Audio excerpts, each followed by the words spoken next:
ఆ వచ్చినప్పుడు నేను చాలా ఇంట్రెస్టింగ్ గా నేను పలాస ప్రజలు ఎదురు చూస్తున్నాం.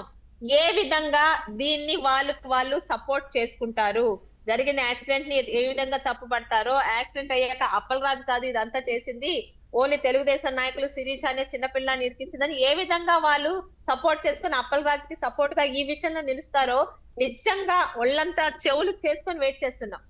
లేకపోతే మళ్ళీ పనికి మాలిన ఇంకెలా జగన్మోహన్ సపోర్ట్ రెడ్డి గారు చేస్తా ఈయన కూడా కాదండి, ఏమని సపోర్ట్ చేస్తారు, ఏమని చెప్తారు? మరి సపోర్ట్ ఇప్పుడు చేయడానికి సోషల్ మీడియాలో కాదు, చేస్తున్నారు తప్పు కదండి, జరిగింది సోషల్ తప్పు మీడియాలో. జరిగింది తప్పించుకోవాలని చూశారు, తప్పించాలని చూశారు, పైగా ఇంకొకరిని అనవసరంగా ఆ కేసులో తీసుకొచ్చి ఇబ్బంది పెట్టే ప్రయత్నం చేశారు. ఇంకా దీనికి ఇంకేం చెప్తారు? ఇంకా ఉందా చెప్పడానికి? ఏమైనా అందరికీ తెలిసిపోయింది రాష్ట్రంలో, ముఖ్యంగా ఆ ప్రాంత ప్రజలందరికీ తెలుసు కదా ఏం జరిగిందనేది.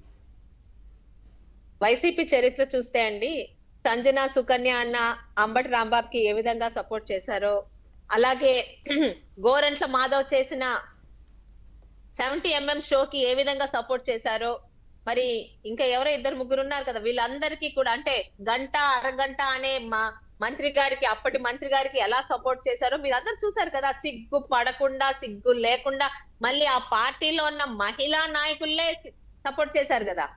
ఆ చరిత్ర అంతా చూసి ఇప్పుడు కూడా నేను ఐఎమ్ వెయిటింగ్ నిజంగా ఏ విధంగా ఏ నాయకులు రేపు నుంచి అప్పలరాజు గారి ఫ్యామిలీకి ఓదార్పు చేస్తారో, ఇదంతా ఏ విధంగా అధికార పార్టీ చేసిందని అంటారో, ఏ విధంగా చేస్తారు నిజంగా అన్నట్టు ప్రజలందరికీ తెలుసు. బుద్ధున్నవాడు ఎవడన్నా వచ్చి దీని మీద సపోర్ట్ చేస్తే ప్రజలు మొహం మీద వస్తారని కూడా తెలుసు. అదే I'm just waiting to see how they will support Appalaraju garu ఈ విషయంలో. ఎందుకని అప్పలరాజు గారు ఒక చిన్న విషయాన్ని ప్రతి దాన్ని కూడా రాజకీయమే చేయాలని చూస్తున్నారు? రాజకీయాల్లో వచ్చే వాళ్ళకి కొన్ని విలువలు, కొంచెం హుందాతనం ఉండాలండి. అంటే ఇప్పుడు క్వాలిఫికేషన్ అంటే ఏమో ఫలానా చదువుకోవాలని ఏమో అనట్లేదు, మినిమం క్వాలిఫికేషన్ ఉండాలి. గత 5 సంవత్సరాల ప్రతిపక్షంలో కూడా శ్రీకాకుళం జిల్లాలో ఏ నియోజకవర్గంలోని, ఇప్పుడు ఇక్కడ కూడా ఒక ధర్మాన సోదరులు ఉన్నారు, తమ్మినేని సీతారాం గారు ఉన్నారు, ఇంకా చాలా మంది ఉన్నారండి. అటుపక్క గెలిచిన వాళ్ళు విశ్వాసరాయ్ కళావతి గారు ఉన్నారు, చాలా మంది ఉన్నారు. ఎక్సెల్లో ఎవరో కిరణ్ కుమార్ గారు ఉన్నారు. ఎక్కడా లేని ఇబ్బంది అవతల ప్రతిపక్షంగా నేను ఓడిపోయినా కూడా నా తాత దగ్గర నుంచి, అంటే గౌతు లచ్చన్న గారు ఫ్రీడమ్ ఫైటర్ కాదు, గౌతు లచ్చన్న స్వతంత్ర సమరయోధుడు కాదు, ఆయనకి సర్దార్ అనే బిరుదు లేదు, గౌతు లచ్చన్న ఎవరిదో దొంగ సర్టిఫికెట్ తీసుకొచ్చాడనే నీచాతి నీచమైన, అంటే ఎవడన్నా ఊహిస్తారా? ఈ రోజు స్వయంగా వైఎస్ రాజశేఖర రెడ్డి గారు గౌతు లచ్చన్న గారి శత దినోత్సవ వేడుకలు చేశారు. అవన్నీ మర్చిపోయి తనకున్న, అంటే గాలికి ఎగిరి వచ్చే ఇలాంటి వాళ్ళకి ఇలాంటి రాజకీయాలే ఉంటాయి. వెరీ క్రిమినల్ రాజకీయాలు. అంటే కులాల్ని విడదీయొచ్చు. ఒక నేరం జరిగితే నేరం ఎవరు చేశారో మనం ఆలోచిస్తాం, అతను మనిషి చేశాడని. కానీ అప్పలరాజు గారు కానీ ఈరోజు రాష్ట్రంలో జరుగుతుంది ఏంటి? ఎవరో ఒక నేరం చేస్తే వాళ్ళు ఏ కులం వాళ్ళ కులం వాళ్ళైతే కులాన్ని రెచ్చగొట్టండి. అంటే నిజంగా వైసీపీ ప్రభుత్వం నాటిన ఈ కుల రాజకీయాలు, మత రాజకీయాలు చాలా పెద్ద పెద్ద వృక్షాలు అయిపోయండి ఆంధ్ర రాష్ట్రంలోని. అందులోంచి బయటికి రావడం ఎన్ని సంవత్సరాలు పడుతుందో కానీ మన భవిష్యత్ తరాలు వాటికి బలి కాబోతున్నాయి. చాలా భయంగా ఉంది. ఒకడు యాక్సిడెంట్ చేస్తే వాడు యాక్సిడెంట్ చేశాడో వెరిఫై చేసుకుని వాడిని జైల్లో పెట్టాలి. కానీ వాడు ఏ పార్టీ, వాడు ఏ కులం అని చెప్పి తీసుకొచ్చే రాజకీయాల్ని వైసీపీ అధికారంలో ఉండగా తీసుకొచ్చింది. కులాల్ని, మతాల్ని, ప్రాంతాల్ని విరగొట్టింది. దాన్ని ఈ రోజు మనం సమూలంగా తీసివేయడానికి కుదరట్లా, భయపడాల్సి వస్తుంది. ఈ రోజు అప్పలరాజు గారు నిజంగా ఎవరికైనా బుద్ధున్న వాడు ఎవరికైనా అర్థమవుతుంది, కొడుకు యాక్సిడెంట్ చేస్తే దగ్గర తీసుకెళ్లి అప్పచెప్పాలి, లేదా నువ్వన్నా వెళ్ళి చెప్పాలి. అది చేయకుండా విత్ ఇన్ పావు గంటలో కొడుక్కి ఫస్ట్ ఎయిడ్ చేయించి ఇప్పుడు ఒకటండి జరిగింది, మీ లొంగిపోవాలి, కేసు ఏంటా అనేది ఆ తర్వాత తెలుస్తుంది, జరుగుతుంది. తర్వాత ఆయనకి నిజంగా మానవత్వం ఉంటే ఎవరైతే చనిపోయారో ఆ కుటుంబ పరిస్థితిని కూడా తెలుసుకొని వారికి కూడా సాయం చేయాలి కదా, ముందుకు రావాలి కదా. అది కదా ఆయన చేయాల్సింది. అది వదిలేసి కేసు పెట్టారు, మమ్మల్ని కావాలనే కేసులో ఇబ్బందులు పెట్టే ప్రయత్నం చేస్తున్నారు. ఇవన్నీ ఎందుకు బయటకు వచ్చి మాట్లాడటం, సోషల్ మీడియాలో మాట్లాడటం తప్ప ఆయన అసలు వారి కుటుంబాన్ని ఇప్పటిదాకా వెళ్ళారో పరామర్శించారో కూడా తెలియదు. కనీసం సాయం చేయాలి కదా వారి కుటుంబానికి, వారి పరిస్థితి ఏంటో తెలుసుకోవాలి కదా.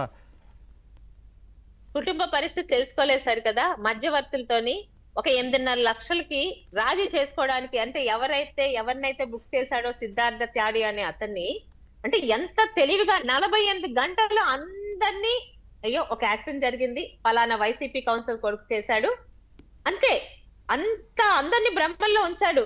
ఎవరో ఒక లారీ డ్రైవరో ఎవరో చూసినట్టున్నారు. మొత్తానికి ఎలా తెలిసిందో ఇది ఒక రూమర్ లాగా వస్తే నాకు కూడా ఫోన్ వచ్చిందండి. ఎందుకంటే ఇక్కడ అప్పల్ రాజు గారికి నాకు జరుగుతున్న వారికి నాకు కూడా ఒక ప్రముఖ ఛానల్ నుంచి ఫోన్ చేసి మొన్న రాత్రి, మేడం అప్పల్ రాజు గారు కొడుకంటే యాక్సిడెంట్ చేసిందని అంటే, చచ్చా లేదండి, రాజకీయాల్లో నడుచుకొని చేసింది ఒక వైసీపీ నాయకుడు కొడుకు, అప్పల్ రాజు కొడుకు కదని నీతిగా నిజాయితీగా మాట్లాడాను నేను. కానీ మొన్న ఉదయం కదా ఇవన్నీ బయటపడ్డాయి. అవును. అంటే ఎంత ఒక మనిషి ప్రాణం పోయాక కూడా ఒక డాక్టర్ అయి ఉండి ఆ బాడీని అక్కడ వదిలేసి కొడుకుని తప్పించి అదే స్కూటర్ ఆ బండి అక్కడ ఉంచి ఇంకొక బలి పశువుని తీసుకొచ్చి ఆ బండి దగ్గర నిల్చోపెట్టేసి నువ్వే యాక్సిడెంట్ చేసావని ఒప్పుకోమని చెప్పి కొడుకుని మళ్ళీ అంత భయంలోనే తీసుకెళ్లి కొడుకు మీద ప్రేమతో ఫస్ట్ ఎయిడ్ చేయించి కొడుకుని 10 అంటే పావు గంట 20 నిమిషాల్లో ఇవన్నీ చేసి ఆయన కొడుకుని తప్పించాడంటే ఎంత క్రిమినల్ బ్రెయిన్ ఒకసారి ఆలోచించండి నవీన్ గారు. నార్మల్ పర్సన్స్ అయితే ఒక యాక్సిడెంట్ లో కళ్ళు ఎదురుగా శవం ఉంది, నా వల్ల జరిగిన యాక్సిడెంట్ అతను చనిపోయాడంటే బుర్ర పని చేయక బాడీ అంతా ప్యారలైజ్ అయిపోతుంది నార్మల్ పర్సన్ కి. కానీ అప్పల్ రాజ్ చేసిన ఇవన్నిటికీ నేను ఒక్కటే చెప్పదలుచున్నాను, he is a very criminal minded person. Last 5 years చూశాను. అంటే ఎలాంటివి చూశానంటే అధికారం కోసం ఎంత నీచానికి దిగజారుతాడో, ఎలాగ సోషల్ మీడియాలో 40-50 అకౌంట్లు పెట్టి నన్ను మానసికంగా ఇబ్బంది పెడితే ఈ ఆడపిల్ల ఇక్కడ నుంచి వెళ్ళిపోతాది, ఈ అమ్మాయి బలం, ఈ అమ్మాయి తాత తండ్రి ఇంటి పేరు అని ఆ గౌతు కుటుంబం గౌతు పేరుని ఎలాగా నీచంగా చేయాలని చూశాడో అవన్నీ చూశాను. నిన్న జరిగింది ఇంకా పరాకాష్ట. అయితే మరి తప్పు తను చేశాడో లేకపోతే టైం బాలేక దేవుడు చేయించారో గాని నిజంగా కర్మ రిటర్న్స్ అంటారు. ఎన్ని చేశాడండి. ఎవరో ఆత్మహత్య చేసుకుంటే శిరీష చేసుకోమందని మాట్లాడి పాంప్లెట్లు కొట్టించి ఈ పలాసలో అంటించాడండి. అవన్నీ అబద్ధాలని వాడు మనస్సాక్షికి తెలుసు. ఒక పిల్లాడెవరో భయపడిపోయి ఒక తెలుగుదేశం నాయకుడి కారణంగా అబ్బాయి ఆత్మహత్య చేసుకుంటే అతన్ని సస్పెండ్ చేశాం, అతన్ని పోలీసులు అరెస్ట్ చేసి పాతపట్నం జైల్లో ఉంచారు. అతన్ని సస్పెండ్ చేసి ఆ కుటుంబానికి ఆ రోజు తెలుగుదేశం పార్టీ తరఫున 5 లక్షలు ఇచ్చాము. అయినా కూడా శవాన్ని పెట్టి శవరాజకీయం చేశాడు. ఈ రోజు ఇన్నేమనాలండి? కొడుకుని తప్పించేస్తావా ఒక నిరుపేద కుటుంబాన్ని అతన్ని చంపేసి? అంటే నీ పిల్లలే పిల్లలు, మిగతా వాళ్ళ పిల్లలు కాదు. ఎంత నీచమైన సోషల్ మీడియా కూడా ఇటీవల ప్రభుత్వం కూడా ఒకటి మేడం చాలా సీరియస్ గా తీసుకుంటున్నారు. కేసులు కూడా చట్టాలని కఠినంగా అమలు చేస్తామని ఉప ముఖ్యమంత్రి గారు చెప్పారు. ముఖ్యమంత్రి గారు కూడా అదే విషయాన్ని చెప్పారు. సోషల్ మీడియాలో ఎవరైతే దుష్ప్రచారం చేస్తున్నారో, ఈ ఫేక్ పోస్టులు పెడుతున్నారో, అసభ్యకరమైన పోస్టులు పెడుతున్నారో వారి మీద చర్యలు తీసుకోవాలని ఈ రకంగా వైసీపీ సోషల్ మీడియా అంటే మీ నియోజకవర్గానికి సంబంధించి ఎస్పెషల్లీ మీరు అక్కడ ఇప్పుడు చెప్తున్న దాన్ని బట్టి చూస్తుంటే ఇక్కడ ఏం జరిగినా సరే కావాలనే మీ మీద పోస్టులు పెడుతున్నారంటే మీరు